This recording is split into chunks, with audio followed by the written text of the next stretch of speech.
महायुती सरकारने महाराष्ट्राच्या प्रगतीची अशी काही सुनामी आणलीये की संपूर्ण जग अवाक झालंय। कारण आहे दाओस 2026च्या वर्ल्ड इकॉनॉमिक फोरमचं।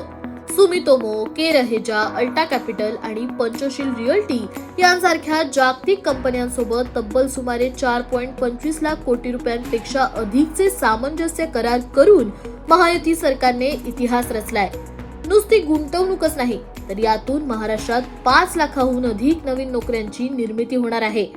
सिंगापूरच्या सेमकॉर्प सोबत लो कार्बन इंडस्ट्रियल पार्क्स, जर्मनीच्या म्युनिक युनिव्हर्सिटी सोबत शाश्वत वाहतूक व्यवस्था आणि लंडनच्या अर्बन फ्युचर्स कलेक्टिव्ह सोबत मुंबईचा डिजिटल ट्विन इकोसिस्टीम, जगभरातील सर्वोत्तम तंत्रज्ञान आता आपल्या मुंबईत येतंय।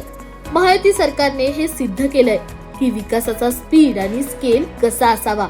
आपल्या येणाऱ्या पिढ्यांच्या उज्ज्वल भविष्याची आणि प्रगत महाराष्ट्राची ही भक्कम गॅरंटी आहे। कारण हे सरकार गतीचं आहे, प्रगतीचं आहे।